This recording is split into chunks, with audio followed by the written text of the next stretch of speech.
All right. What is going on, everybody? Welcome to another episode of Big Blue Avenue. My name is Tom Scavetta, right off the train out of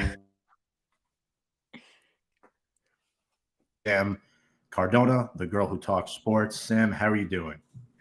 I'm doing better this week. I think that that's safe to say.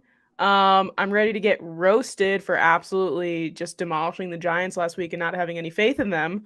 But I will take a win where a win is given. You know what I mean? Damn it, Sam. Why the Cardinals? Out of all teams, why would you pick the Cardinals to beat the Giants? Just kidding. We'll talk about it all tonight with the main focus on San Francisco. But for those of you who are new, tuning into this podcast for the first time, this is Big Blue Avenue. This is our third live stream of the season. Make sure to check us out on all of our social media on Instagram, Twitter, and YouTube at Big Blue Avenue. Appreciate all the support. We provided some therapy last week for the folks at home following that 40-0 debacle against the Dallas Cowboys.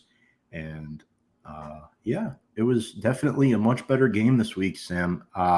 Very excited to chop it up tonight and very excited to talk about our guest as well. Very excited to have Brady Campbell on in just a few moments. But before we get there, I want to ask you, what was your reaction to this game down 28-7? First of all, it took like at least a year off of my life, I'm pretty sure, because the beginning of that game was kind of like my anticipation going into that game. Like very bad start, repeat of week one. Like I was like, of course, like this is what's happening.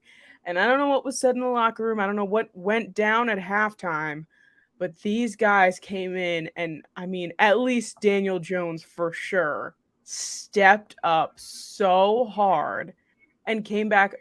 I think it was the biggest comeback in the Giants Super Bowl era. Is that true? I feel like I heard that somewhere. Biggest comeback since around 1950 when they played the Baltimore Colts, I believe was the exact number, which was 20 plus point comeback. So one for the Yes. history books for sure. Surely it was. It was indeed. Um, But yeah, I like literally like towards the end of that, once we started scoring, I was just like, oh my God, oh my God, oh my God. Like I would like it was just it was happiness, but also I was like, what's going on? So it was a lot, but my God, what a performance. It yeah, really was. It was a vision. Giants won that game 31-28. If you want to watch my full recap video on the game, check it out on our YouTube channel at Big Blue Avenue. We're going to keep this on the Cardinals relatively short, but Sam, let's introduce our third party tonight, Yes. our guest, the one, the only voice of Long Island University Sports, Brady Campbell, uh, co-host of the Santa Maria podcast. Brady, warm welcome to the show. We're rolling out the red carpet for you tonight. First time on. How are you doing? I'm doing great, much better than I was at this time last week when it comes to the Giants. So thank you so much for having me on, guys. Absolutely welcome. First off, Sam and I want you to introduce yourself a little bit to the folks, what you do for the brand, what you do at school, etc., and how you became a New York Football Giants fan. So I'm Brady Campbell. I'm a senior broadcasting major at Long Island University. I'm a part of the sports department of the radio station, the assistant sports director there. So I'm very involved in the LIU sporting events, specifically right now in the fall, the football games. Me and my partner Joe travel with the team to call their games. So that's always a good time, a lot of experience there. And how I became a Giants fan, I've really been a Giants fan since birth. Um, Especially on my dad's side. So my dad, all the way back really to my grandfather, maybe even great grandfather, are diehard Giant fans, and really that whole side of the family, especially. And from a very young age, I love sports. I love football, and so the choice was pretty easy as to what team I was going to root for. Hasn't always been smooth sailing, but it's definitely been a fun ride with this team so far. Absolutely. When I first met Sam, little fun fact, I thought Sam was a Packers fan. It was a very funny story how that started out. Sam, I don't know Yes. if you want to explain that whole thing. I love Aaron Rodgers. Like, he's one of my favorite quarterbacks. One of the reasons why back when I was like in middle school I got into football to begin with. And I came on Big Blue Avenue one year that the Giants were playing the Packers, and they were under the impression that I was a Packers fan when really I just love Aaron Rodgers. And then afterwards they found out I was a Giants fan, and all those events have led till today. Why I'm here every week. Yeah. Absolutely. And once again, Brady, thrilled to have you here today. Want to get to your thoughts on the game in just a moment, but a couple comments here. Deanna and Karen saying, hi, friends. Let's go Big Blue. What's up, Hi, Deanna? Deanna. Sean Militello, Daniel Jones, the week 2 top performer for fantasy football out of every skill player out there. I think that segues into a good question, I think, for both of you. Sam, we'll start with you here on this one. Daniel Jones, 92.5 Pro Football Focus grade, and Jones made history in the second half of the game. I'll be honest, he did not play well in the first half. I mean, both of us love Daniel Jones. He was bad in the first half. Not like horrible, but he wasn't good. And then in the second half, completely turned it around. Looks like a top 10 quarterback in the league easily in that second half. What changed for him and what changed for the Giants offense? You know, I'd like to think that it seems like this team and like a lot of the guys on this roster perform so well when they're under pressure, when there's people missing, when there's injuries to the team. And obviously we didn't want to see Ben Bredesen go down, but I think Daniel Jones knew, like, oh my God, like this offensive line is falling apart in front of my eyes. If I don't step up to the plate here, we're going to just get completely demolished by a crappy team, like a crappy football team. And I feel like I even noticed that last year when we dealt with injuries here and there. Like, all of a sudden, Daniel Jones just like shows up and plays these amazing games, and people like are like, "Oh my God, like Daniel Jones is a good quarterback." He's always been a good quarterback, but not everybody sees it every week. But I think that it's that pressure that comes out, and they're just like, "We have to win this game." And Daniel Jones, I mean, we were even talking about it this week, Tom. Like, we have never seen so much emotion from this guy, and all of a sudden he's screaming, he's excited, he's pumped up, and like turning into the leader that this team needs in times of crisis, like when Saquon Barkley goes down and things along those lines, which is not the first time we've seen him step up to the plate. So I like to think that that's part of it. And just on top of it all, I'm sure Dable said stuff in the locker room as well, saying like, like, let's get this win because this was our guaranteed win week, So I like to think that it's a combination of all of those things, and whatever it was, it worked because it that was the second half that we needed. How about you, Brady? Thoughts on the Giants comeback? Thoughts on Daniel Jones as a quarterback this season, career? Talk to me. What are you thinking? I Put you on the spot. honestly agree with most of what Sam said. I've always been a big Daniel Jones supporter as well, through the good and bad. And he, like you said, he wasn't really that good. Obviously, last week wasn't really his fault too much with it. I mean, he had like no protection whatsoever for a lot of that game. Did make some mistakes, and of course in the first half of this game he definitely struggled a bit, along with really the offense as a whole could not get much going really at all. And then halftime hits, and all of a sudden they receive the ball, first play deep shot to Jalen Hyatt, 2 plays later he takes it into the end zone, and suddenly it's like, all right, we finally scored points. I still wasn't feeling great about the game as a whole, especially when the Cardinals went down immediately and put themselves up 28-7. But the offense did not get phased whatsoever. Like you were saying, Daniel Jones looked like a completely different guy. Obviously, we know him as kind of the reserved, laid back, easygoing guy, but he looked like a beast out there. He, like you said, getting hyped up. He's the captain, one of the captains of the team. Obviously, usually the quarterback is, but he, in that second half, really looked like he took a step to being one of like really the captains of this team, marching the team down the field, drive in and drive out. And obviously, it's hard to tell exactly what the team's direction is right now. And now they're dealing with some important injuries, but that was a huge second half to come back, win that game. Maybe, obviously, it's tough with a bit of injuries and a very difficult schedule. Maybe build a little bit of confidence, though, because the defense, other than like really the first drive, they started to pick their game up a bit as well and force the Cardinals into a few big 3-and-outs to give the offense another chance to go down and score and get the game tied and win. So I'm obviously tomorrow night's going to be very tough against a good 49er team, but I'm hoping they could take some confidence they had from this last game and take it with them for the next few weeks. No, absolutely. You're right. And Sam, I agree with you as well. The offensive line showed progress. Mark Lewinsky got benched. And then he had to come back in. Keithan, and had to come back in for Bredesen, who suffered a concussion. It showed what was it? It was a Zudu, Glowinski by the end of the game, JMS, McKeithen, and then Neal. Yeah.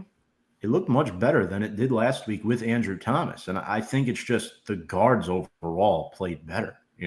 Like benching Glow was a smart idea. I mean, Bredesen is not a bad guard at all. And McKeithen, I thought, held his own.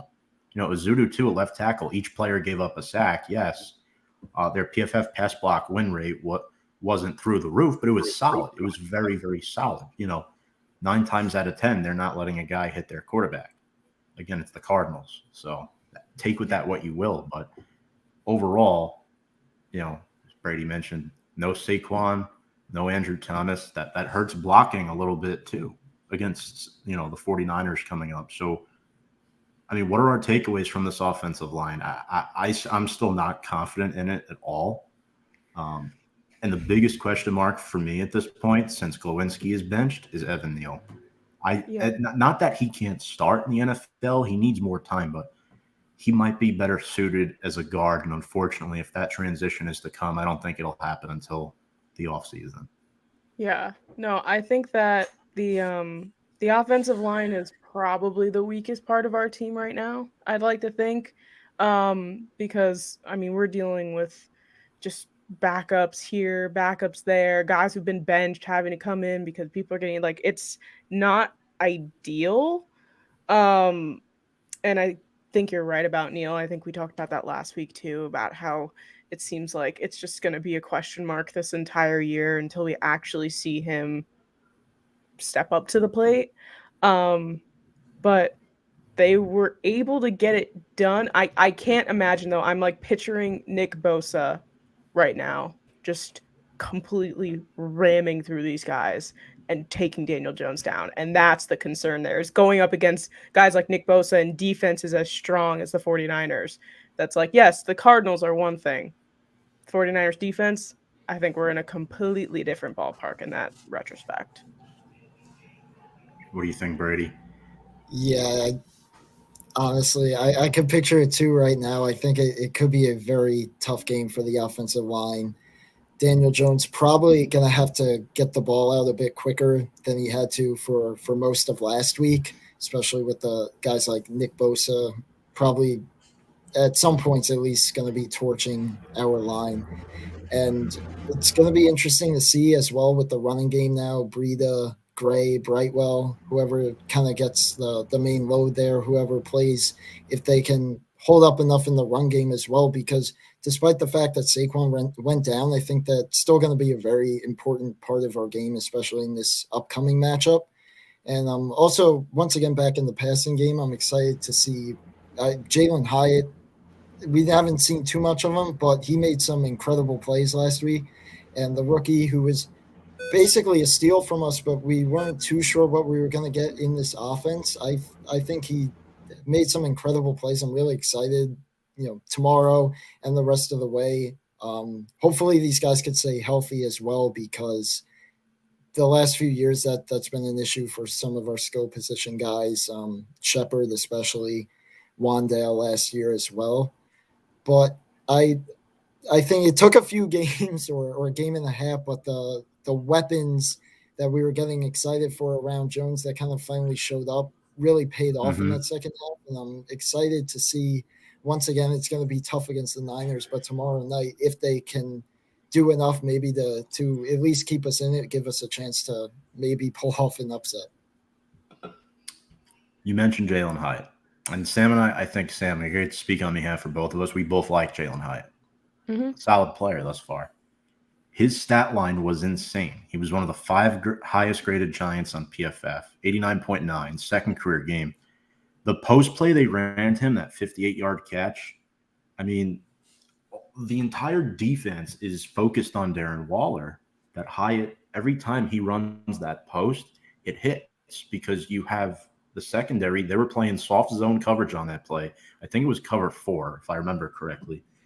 And then just nobody was on Hyatt. I mean, Hyatt, that was pure speed. I think when you have a juggernaut like Darren Waller, right?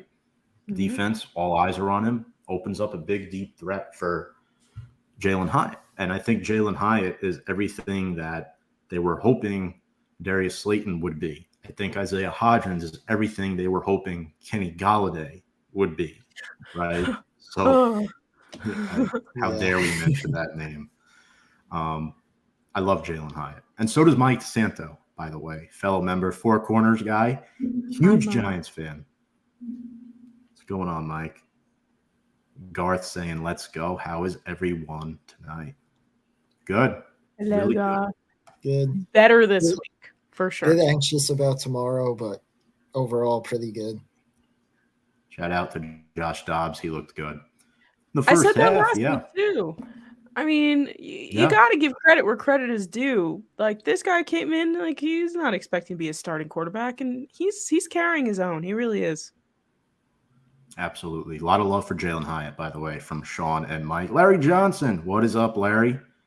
Cowboys fan there. Brady, a lot of commenters are not Giants fans, just a heads up. Yeah. What's up, y'all? How do you feel about everyone saying the Cardinals were just tanking? They played to win the game. I don't think they. I mean, the beginning of that game looked like they weren't tanking. Yeah.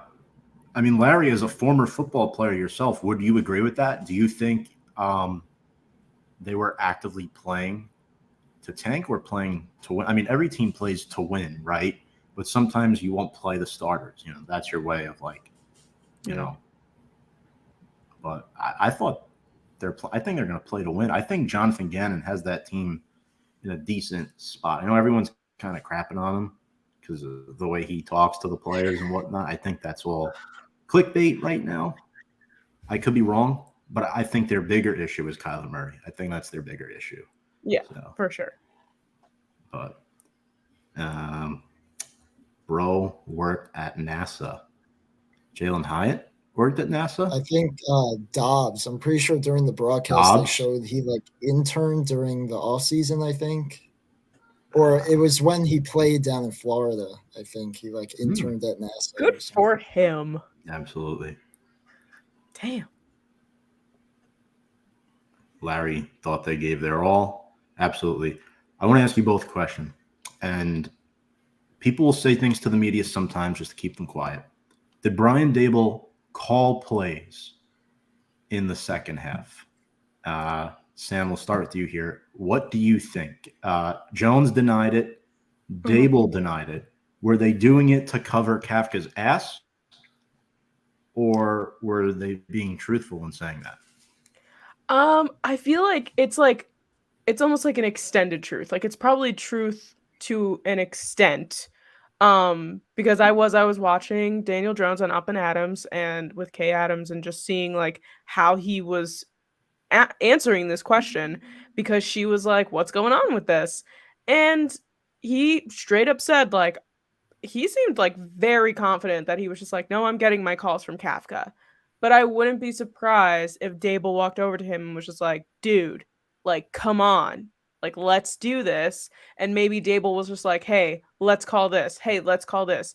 So maybe it wasn't Daboll directly speaking to the offense and giving those plays, but I'm sure that there was some sort of push in that direction, because that shift is way too big for one coach to make in a 15-minute halftime. I can't believe that he would be able to do something like that. I was Brady, how kind of about thinking you? the exact same thing. Like, I don't think he was like solely just took command all of a sudden at halftime. Yeah. It's hard to say exactly maybe who was more of like an influence on the play call. I think Dable at the very least was kind of like in the ear of Jones and Kafka, kind of giving his input at least, or his recommendations on what plays or what to look out for on each play. It's kind of hard to say when you're not part of the team or listening in really. I do think though Dable did step in to some extent and had a more watchful eye on the offense, which definitely worked. So I'm not sure if this will immediately take place, but I wonder if maybe he'll get a bit more involved in kind of the offensive play calling, since with Kafka, at least so far this season, it's been a struggle, and maybe since Dable stepped in a little bit in the second half, it worked out.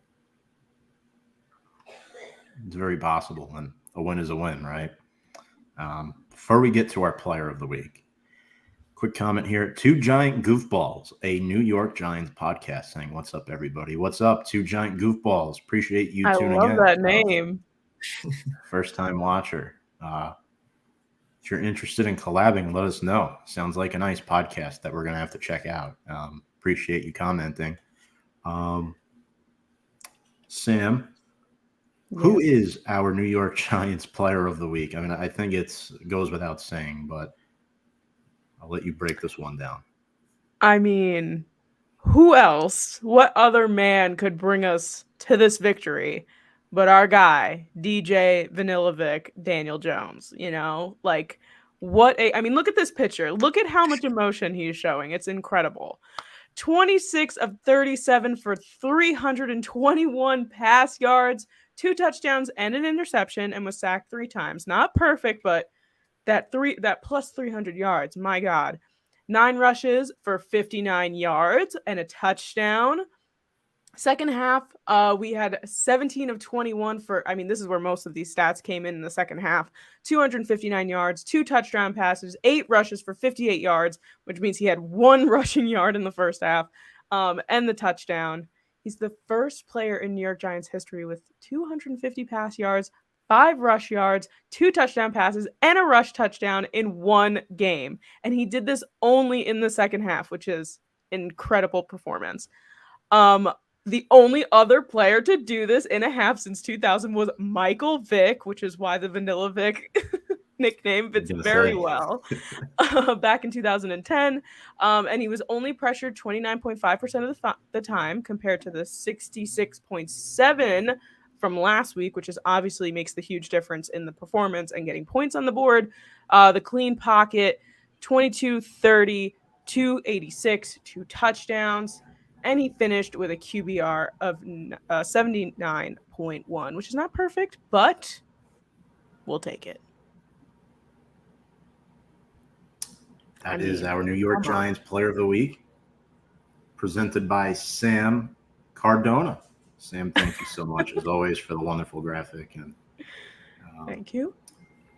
Brady, were there any other standout players to you? Obviously, you mentioned Jalen Hyatt before, DJ. Anybody that really – I want to say Dexter, but Wink didn't have them on the field for a lot of those plays, those big plays for the Cardinals. So I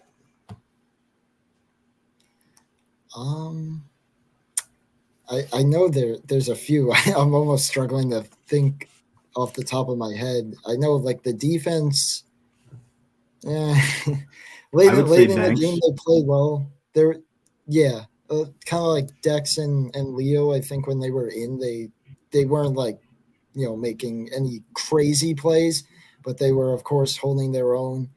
I think I don't know if I go as far as standout, but the whole offensive line, I think I got to give a little bit of a round of applause to them, at least in the second half, for being playing much better. And of course, there was that holding call on Evan Neal, which made things a little scary when it took back DJ's touchdown.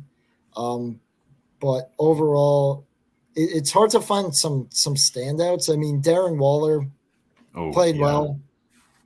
It's a good one. He had a good game, made a few big catches, especially down the stretch there.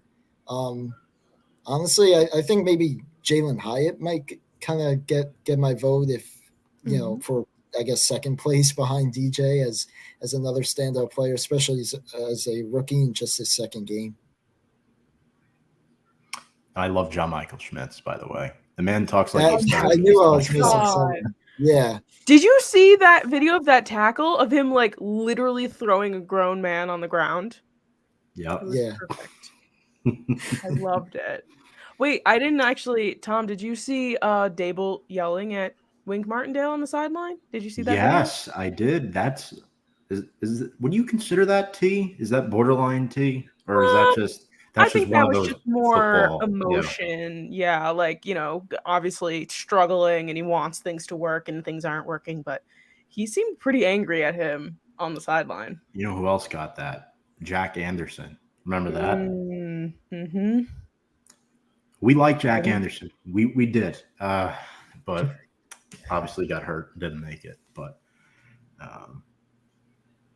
so let's move on to, you know, some news today before we really dive into this game. An old friend was back for a workout. Obviously, Sam, you mentioned the Ben Bredesen injury. Justin Pugh worked out with the Giants today, a 2013 first-round draft pick out of Syracuse. I remember his rookie training camp. I was there. I think it was, how old was I in 2013? I was starting college, so, you know, around that age, late teens. And he's signing autographs, and I got his autograph. You know, before they made it 12 and under due to the unfortunate circumstances that happened that one off season, whatever. But really nice guy. And he was always the best of the worst on the Giants offensive line.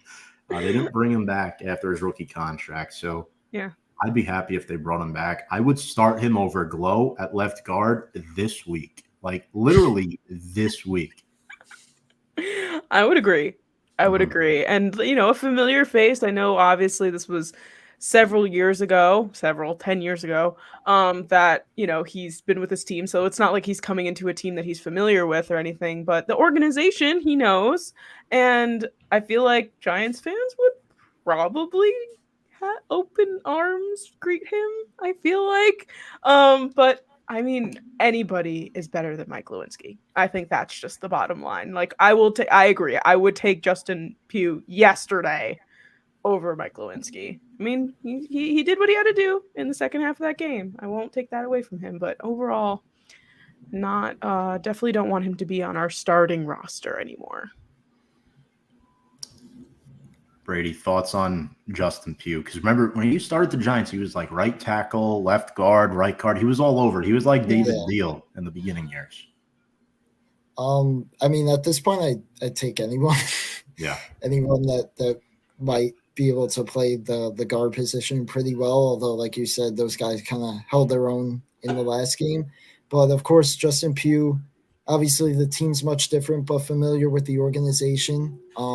He – you know, looking for a spot right now. I'm sure he's motivated to kind of join the team. I'd love to have him tomorrow. Unfortunately, that probably is pretty unlikely. I'd love to have him at least for the next game, and obviously we have some time between tomorrow and the next one. But yeah, I'd absolutely love to have Justin Pugh. I think he'd fit in well with the guards. I think he could probably be one of our better guards as well throughout the season. And especially, not only do we have our struggles, our O-line's a bit banged up right now. So really bringing in anyone we can get to kind of help at the moment, especially someone that's somewhat familiar with the Giants, would be great. And a decent pass blocker too.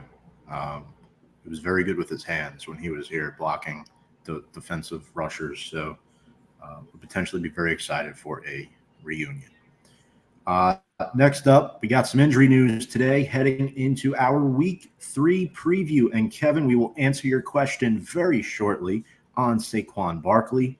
Obviously, he was ruled out for tomorrow night's matchup against the 49ers. Before we kind of dive into this, Niners favored by 9.5.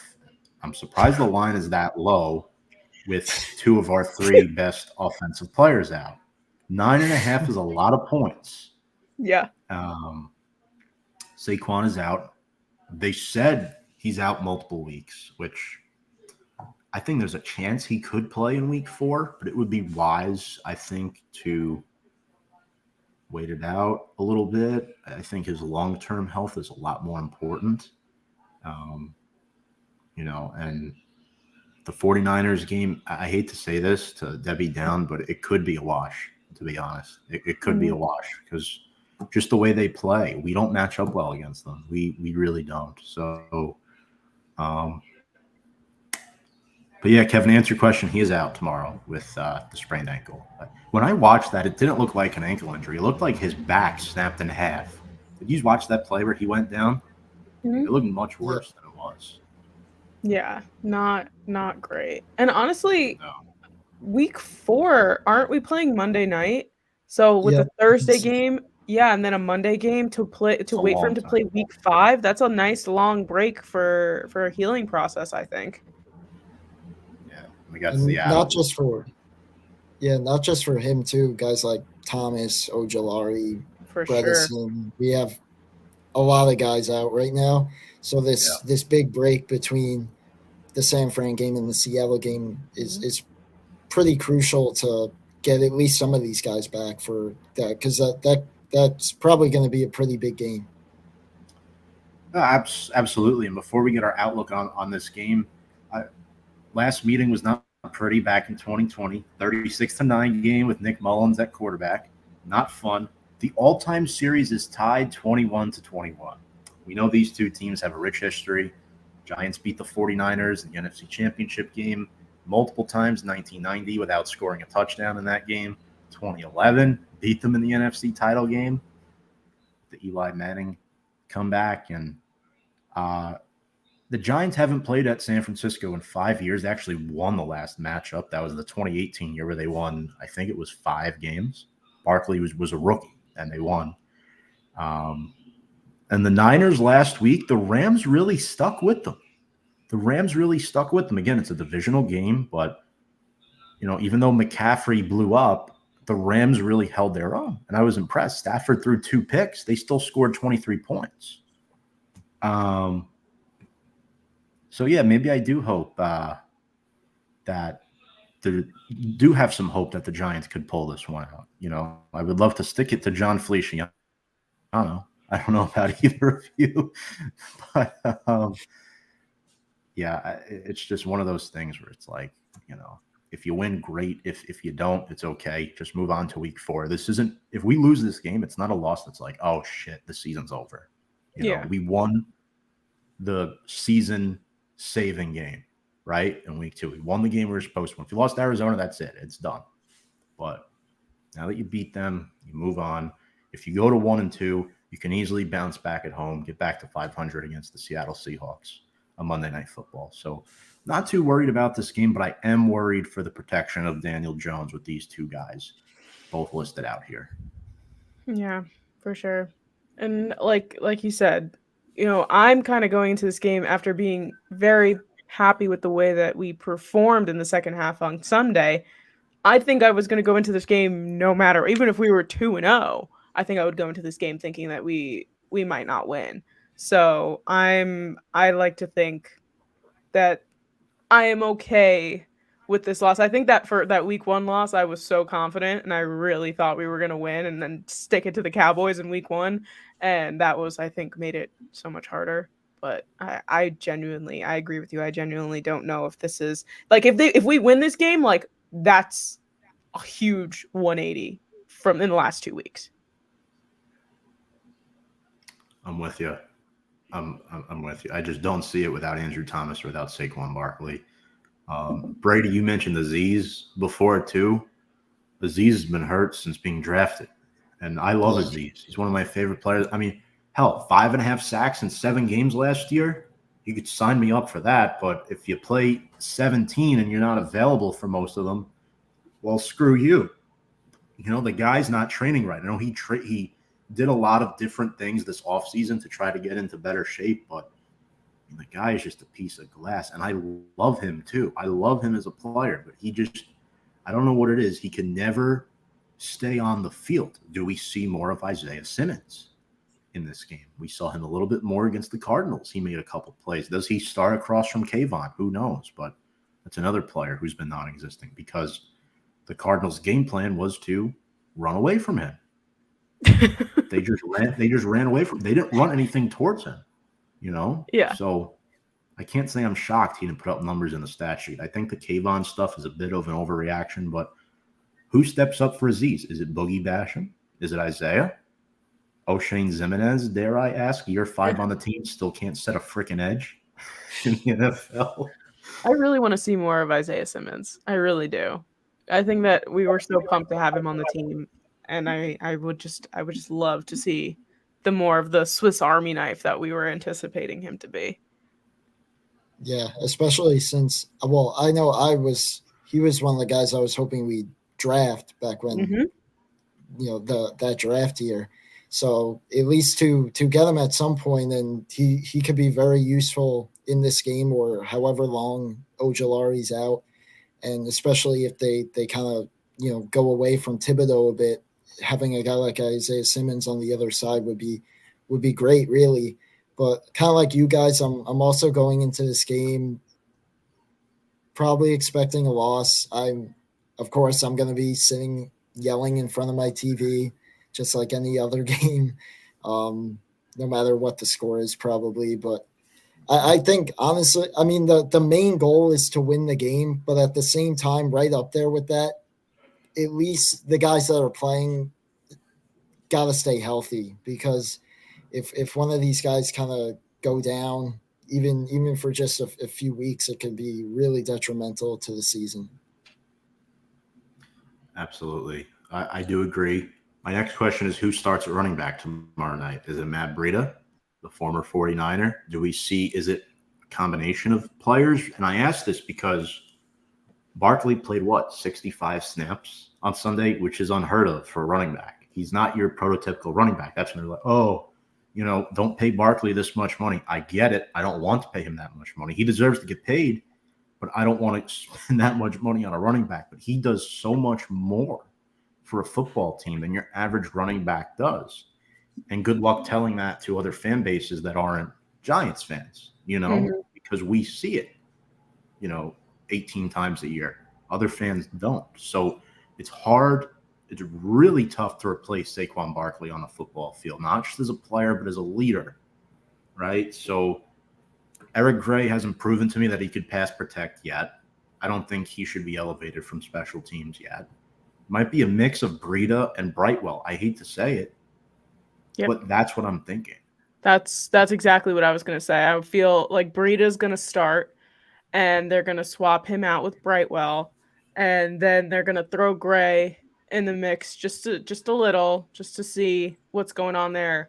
But I think that's exactly what's going to happen. And then, of course, what's also just going to be scary in general is that Daniel Jones is going to think that he's going to have to run a lot. And yeah, exactly. Leading rusher tomorrow, potentially 100% could happen. So I think that and that's scary because this defense is so talented, this 49ers defense, that I don't want, that's every time DJ takes off, it makes me nervous. I'm like, I can't watch that kid get hurt. It would hurt a lot for me, I think. So we'll see what happens though. Who's getting the most touches tomorrow, Brady? Is it Matt? Yeah. Is it DJ?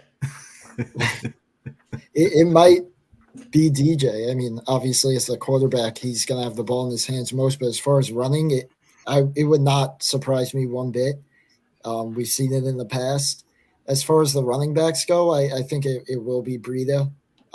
Probably, like you said, swapping out with Brightwell. I'd like to see Gray, but like you said, he's a rookie. He's young, and He hasn't really done too well in the pass protect game.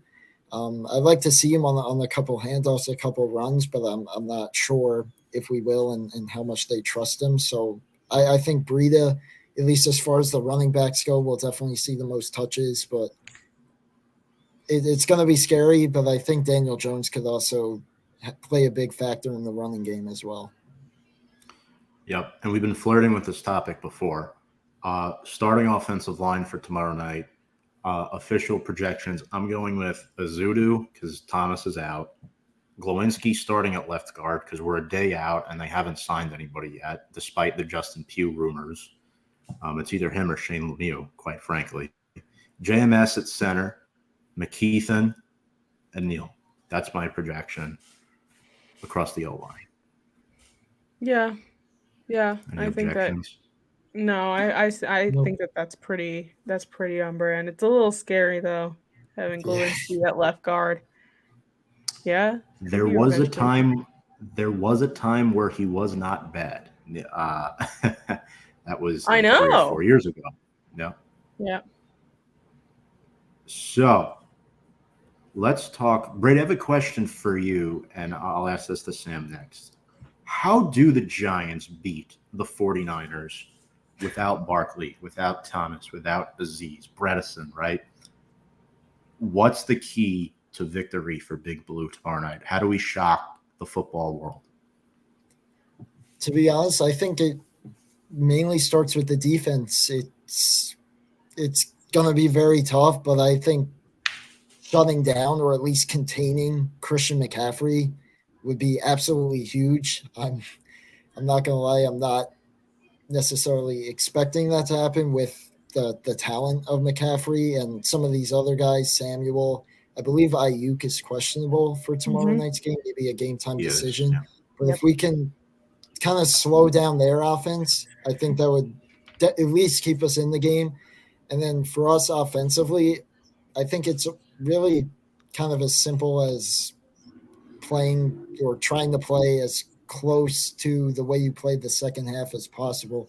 Obviously, making the jump from the Cardinals to the Niners will change things, but the second half was almost perfect for the team. I'm not expecting it to be that, but to play kind of fundamentally sound, try to limit the penalties as much as possible, really on both sides of the ball, I think would be huge because it's already a tough matchup to begin with. And if you're taking bad penalties, that could make it a lot harder. It's definitely a good point. Starts with the defense, right? I mean, defensively, give up huge chunks of yardage against the Cardinals last week. So, Sam, how do we get this done? Yeah, to bounce off of Brady's points, I mean, I think the obvious one is to protect Daniel Jones and to make sure that he performs the way that he did last week in the second half. But I do feel like, we keep coming back, and that's great if we're winning games and everything like that. But I want to be the team that gets out in front for once. I want to be the one that gets points on the board as opposed to being down here and having to work our way back up in the second half. Like, I'd love to just get a very solid, start to a game and feel very confident throughout the entire game as opposed to just in the last 15 minutes or so. So I think getting out in front, trying very hard to, contain Nick Bosa, to, make sure Daniel Jones has the time to do what he needs to do because we know he can do what we need him for. So that's definitely what I think is going to happen. And of course, Christian McCaffrey, Debo, all those guys, they could run all over us. We've had trouble with the run in the past, but I think that's one of the main things. Just get out in front, score points on the board.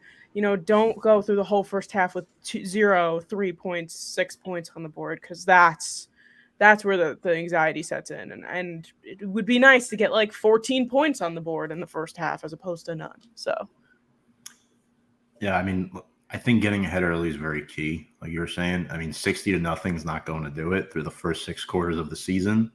I mean, the Niners last year, #1 defense in points and yards. Both. Mm-hmm. That's why they made the NFC title game. I think, how do the Giants get ahead early? Well, yeah, it starts with protecting Daniel Jones. Not to sound like a broken record, the man got sacked 3 times last week by the Cardinals. That's unacceptable. The offensive line played better, but it was mostly better in the second half, guys. Let's not fool ourselves. This is the Cardinals. How does Evan Neal hold up against Nick Bosa? Bosa may not have a sack yet this season, but it's only been 2 games. John Michael Schmitz against Javon Hargrave. He ate up our interior last year with the Philadelphia Eagles, and now he's with San Francisco. Javon Hargrave might feast on our rookie center. I hope not, but and then last week the Niners defense is scary. Good linebackers: Dre Greenlaw, Fred Warner. They pressured Matt Stafford 43% of the time last week. Picked him off twice. Matt Stafford 2 picks. Part of the reason why the Rams couldn't pull that one out. And I think, how did the Giants protect Daniel Jones? Well, I think using 12 personnel is very key, ladies and gentlemen. They only used it on 2 plays in the first half last week, and the 11 plays they used it in the second half. By 12 personnel, folks, it's when Waller and Bellinger are both on the football field. Jones was 6 of 7, 160 yards, 4 rushes for 29 yards, right? When you have, like the 49ers have, Arik Armstead, who we haven't mentioned yet, Drake Jackson, who leads them in sacks, Hargrave and Bosa, you need extra blockers going in there. And the reason why the Giants brought over Brian Daboll's son, I mean, of course, not just because he's Daboll's son, but the formation they used at Penn State with 3 backs behind the quarterback where they all put their hand in the dirt. I'm sure you both saw that formation. I believe the second touchdown, right, the Barkley run, it came out of that formation. That formation is designed to really split the front 7, and it doesn't allow teams to pack the box as tight as they want on running plays. So when they use that, it works out perfectly. So I think, you want to establish a run that way, get Jones on the bootlegs, on the play action, and containing McCaffrey is key. He does lead the NFL in rushing, So I want to ask you this too. When it comes to Brock Purdy, Brock Purdy has been fantastic since entering the NFL. Mr. Irrelevant, played with Breece Hall in college. Remember Andy and I, Sam, we never bashed him on From the Stands, our college talk show, but we weren't a big fan of his just because everything was like 5 to 10 yards and like nothing more. Everything was like the underneath stuff. Yeah. They got to get pressure on him. You have to phase him, right? I mean, Trent Williams, I know McGlinchey left for the Broncos, but they have Colton McKivitz, who's really good. Learned behind McGlinchey. No Aziz. Kayvon's been non-existent. The Giants have no sacks on the season. How are they getting to Brock Purdy? That's my question for both of you. How is that going to happen? It's going to be a journey for sure. And Brock Purdy's a stud. I mean, take him or leave him. He is, there was a lot of uncertainty going into the season. We didn't know how he was going to perform. But, they got Trey out of there, and Brock was just like, you guys aren't going to regret that, I'm going to be your guy. And he's been doing really great. And I'm not comparing him to Daniel Jones. I'm more comparing the situation. It's like when you give him the time, because he has that offensive line, it's like you give him the time, he performs well. Like that's just how guys like Brock Purdy and guys like Daniel Jones do what they need to do on the football field. So they have a guy like Trent Williams, who is like an incredible talent, giving Brock Purdy the time to be Brock Purdy. So I'm not sure there's going to be a sack or 2 this Thursday, but I guess we will see. What do you think, Brady? I think if there is one, it comes from Dexter up the middle. I could definitely see that. Yeah, he'd probably be my pick too. But granted, completely different team back then. But absolutely, we got to get pressure on Purdy because you get pressure on some of the great quarterbacks, Tom Brady, Aaron Rodgers. You force them into mistakes. Mm-hmm. Brock Purdy should be very similar. Obviously, this defensive line, as far as that goes, has basically been non-existent so far. But if they are able to get those pressures, force Purdy into mistakes, force him out of the pocket, and try to make a play. And then I think also kind of going along with that, obviously we have a very young secondary, but I think coverage sacks or at least the secondary putting some good coverage on some very talented players. It'll be interesting to see what Wink kind of does with that as well, forcing Purdy to maybe hold on to the ball a little bit longer than he likes, not have as many options, and then maybe the defensive line can get home or put a little bit more pressure on him. So I think really every level of the defense has to be involved in a pretty big way tomorrow night to try to force the Niners offense into some bad mistakes. All valid stuff. I mean, winning the turnover battle too is, I think, super important through pressuring Brock Purdy. We know pressuring Daniel Jones could lead to some turnovers. And Sam, I'm kind of scared of their secondary too. Deshaun Gibson had 5 picks last year. Talawona Hufanga had 4, and he had a pick 6 week 1. And the Giants lost the turnover battle, not just against Dallas, but against the Cardinals as well. So, I don't know, it just really scares me, but Hufanga is no joke. He's good. Very good. Mm-hmm. But let's get into our players to watch. 2 from each team. Sam, we'll start with you. 2, you could throw a third in there too if you want. 2 or 3 for the 49ers and for the Giants. For the 49ers, I'm going to go with the guy I've been talking about this whole show, Nick Bosa, just because he is just a freaking animal and he is just going to eat up this line, which I'm not excited about, but, it's going to happen. And the other guy I want to toss in there that we haven't mentioned yet is George Kittle, tight end. You know how much we just suck at blocking for tight ends. So, and George Kittle, I feel like, he's been doing some plays here and there, but like hasn't been as loud in the last 2 weeks that we have normally heard about George Kittle. So I wouldn't be surprised if he kind of like pops off this week, especially with our defense. And on the Giants side, I'm gonna go Daniel Jones because I want to see that same performance that we saw in the second half last week again this week. And then I'm going to keep an eye on all the running backs, Breida, Brightwell, Gray, all these guys who are going to be coming in and stepping up for Saquon and just, making sure like if it's a loss, it's not a horrible loss. Just make this, like very palatable for me because this is going to be rough if it's like week 1. Okay. Brady, what about you? Yeah. Sorry about that. My All camera good. lost connection. But technology. Yeah.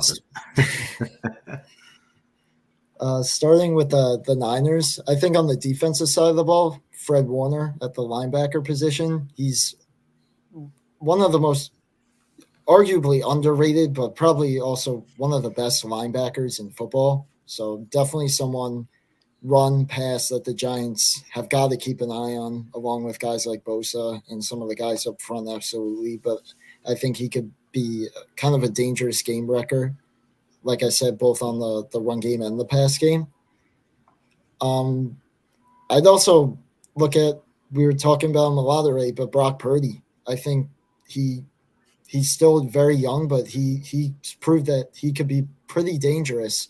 So, like I was saying, the Giants have gotta get the pressure on him, force him into maybe a few mistakes or get a couple of sacks, because if the pass rush and the coverage is kind of non-existent again, he could very well torch us tomorrow night, and the game could possibly get out of hand pretty quickly.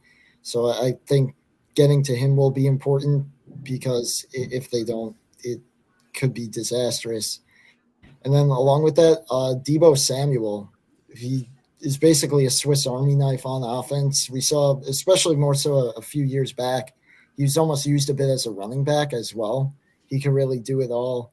And the speed, everything, it's almost unmatched. And it might be a couple mismatches for us tomorrow night, especially in coverage. So I think he could be another very dangerous weapon of use tomorrow night. And then on the Giants side of things, honestly, I'd probably look at just the running backs as a whole. I guess specifically Matt Breida, assuming he gets the main load. The Giants will probably play a bit more of a passing game for sure without Saquon, and Daniel Jones will be using his legs a bit more. But the running backs, probably more so Breida, if he could get enough blocking, ample blocking, he's really a guy. Saquon, he's a bit more of a shifty back, but Breida's more of a guy I feel like that kind of just buries his head in and goes wherever kind of the line takes him.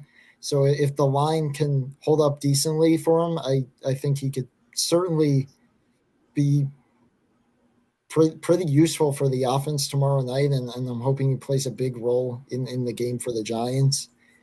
I would also, honestly, following up his game last week, I'm going to say Jalen Hyatt. I think he might end up matching up well against some of the secondary of the Niners, and of course with his blazing speed and being a young college guy that maybe hasn't quite, or a rookie that hasn't quite seen too much NFL action, the teams might not know exactly what to expect from him. And I think he could really feed off of last week, get a little bit more confidence, and be a very dangerous weapon for Daniel Jones, provided that Jones has ample time to throw to him. But and then on the defensive side of the ball, I look at maybe two guys, to be honest, both kind of around the linebackers position. But we already talked about Isaiah Simmons and possibly the pass rush, especially if Thibodeau's kind of locked off again. But I look at Bobby Okereke because Dallas, not that anyone was, but he was virtually non-visible.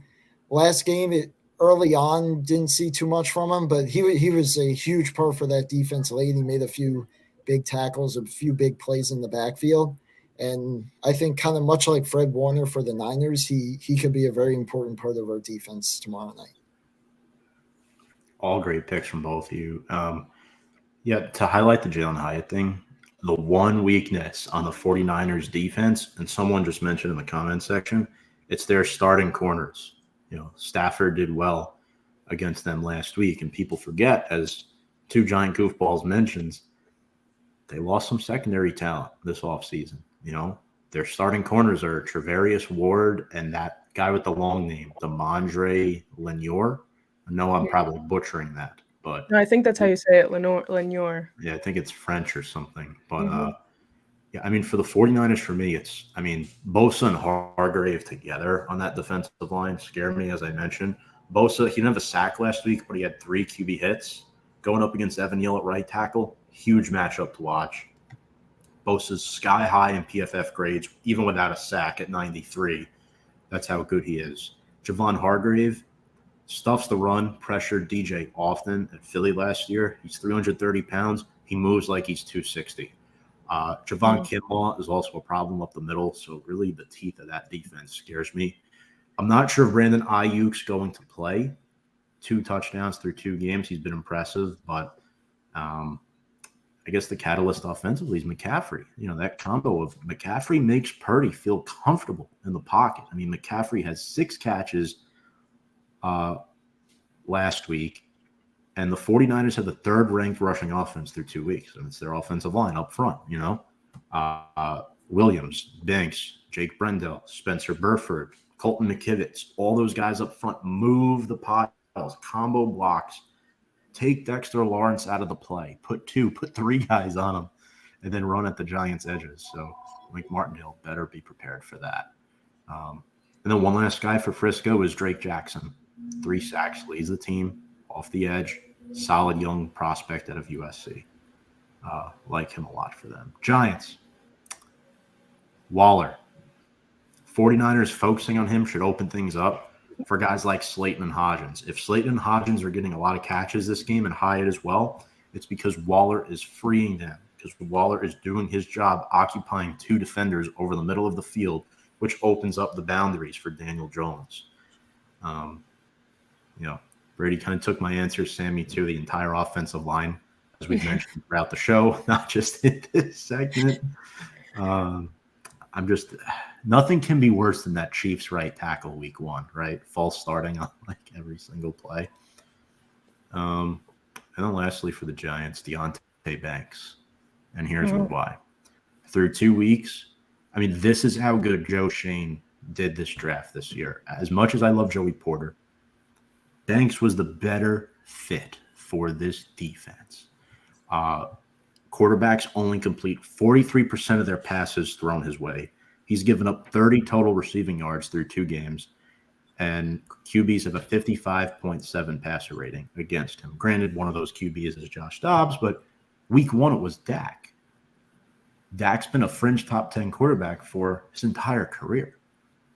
So that's pretty impressive going up against guys like Gallup and Cooks on the outside for Dallas. So those are my players to watch. I think we covered everything there. We really dissected the crap out of it. So we'll get to our game predictions here shortly. This guy's funny in the comments section. He really lives up to his name. Funny, handsome, and knowledgeable, the complete package, LOL. Not just thank goofballs. You so much, 2 giant goofballs. Yeah. Game predictions. So we know the 4 players that are out for Big Blue. McFadden is questionable. Wandale is questionable. Frisco, pretty thin injury list. Just Ayuk with the shoulder, likely out. I'd be shocked if he plays at this stage. And then Embry Thomas, their corner, is questionable with a knee. Brady, as the guest, I'll start with you here. Who is winning this football game, and what is your final score prediction? So, unfortunately, I don't think the Giants will quite get it done tomorrow. I do think the Niners will be a little too much to handle for them. I'm usually a bit cautiously optimistic, though, so I'll say the Giants keep it relatively close. For my final score, I'll say 33-19 San Francisco. Okay. Sam? I hate to, make this a sweep possibly if none of us are picking the Giants here. But like I said, even if this performance didn't happen this past Sunday, even back when the schedule came out, I wasn't expecting this to be a win just because of the short week, because of the team that we're going up against. I am going to go Niners here. I'm going to keep it a little bit closer than Brady. I'm feeling like we can make this a little bit of a battle here. I'm going to go 28-21, just 1 touchdown ahead. I honestly just really want it to be a good game. I want to see them play the way that they played last week. And if I see that and we lose, I will still be happy with the performance. Yeah, I have similar scores to both of you. I have Frisco winning 27-17. Their rookie kicker is really good, by the way, too. He can hit deep field goals. Jake Moody, he's really good. I like him. Yeah. They're just a better football team. They might be the best team in the NFC right now. I think so. People do fear that they could fall into a trap game here and that they're due for a loss. Because the last time they were 3-0, they went to the Super Bowl, 2019. They went to the big game. I have the 49ers winning 27-17. I think the Giants get off to a 3-0 lead. Finally, they get off to a lead. Frisco scores 10 straight. The Giants score a touchdown. They tie it up 10-10 at the half. And then Frisco outscores the Giants 17-7 in the second half for my final score. Prediction, putting the Giants at 1-2. But my gosh, was this fun. Appreciate Brady, you joining tonight. Sam, awesome stuff as always. Brady, how do you feel? Your first show with us. I hope you enjoyed it. Anything you want to add? Anything you want to plug? I absolutely enjoyed it. I'd love to come back once in a while if you guys are free and want someone on to talk Giants. Hopefully they have a better season than seemingly anticipated early on. Also, if there's any baseball fans watching, I am a part of the Review and Preview baseball show, Santa Maria. usually every Thursdays at 2 p.m., along with Andrew Scarpacci, Anthony Hines, and Ryan Botcher, where we talk all baseball. Unfortunately, our New York teams are atrocious. It would make it a little bit more fun if we had some October baseball to look forward to in the area, but especially a lot of things to talk about with the push for the playoffs coming up soon. So if you're into baseball too, absolutely check that out. But yeah, thank you so much, guys, for having me on tonight. No, thank you. This has been awesome. Sam, where can people find you and your work? So right now, I've been focusing mainly on the Unsolicited podcast with Sam and Jordan, uh, hosted by me and the one and only Sporty Jordy, as many people who have watched the show religiously know, are a resident Eagles fan. And we actually have a new episode coming out tomorrow at noon. You can find us at the Unsolicited podcast on YouTube. And we're on all social media at the_unsolicited podcast. We have a guest on this week. It's our first guest we've ever had on our podcast. So it's going to be very, very exciting. Make sure to go check Brady and Sam out. Brady at Santa Maria. You can see that here on this platform, Review and Preview Sports, tomorrow at 2. Sam, Unsolicited podcast with Sam and Jordy. Awesome content as always, and make sure to check out their interview with their special guest tomorrow. And if for some reason you like what you watched from me tonight and want to check out additional content, Review and Preview is on once a week. Usually do pre-recorded segments. I hammered the Titans money line last week and got it with Andy Hopper. Won him some cash. And then Andy and I are also on From the Stands with Brian McCardle. If you like to watch three dudes talking college football, analyzing these young draft prospects, that's the place to go. From the Stands Sports US. Brady, thank you so much again. This has been a pleasure. Hope to have you back very soon. Sam, looking forward to chopping this back up with you next week.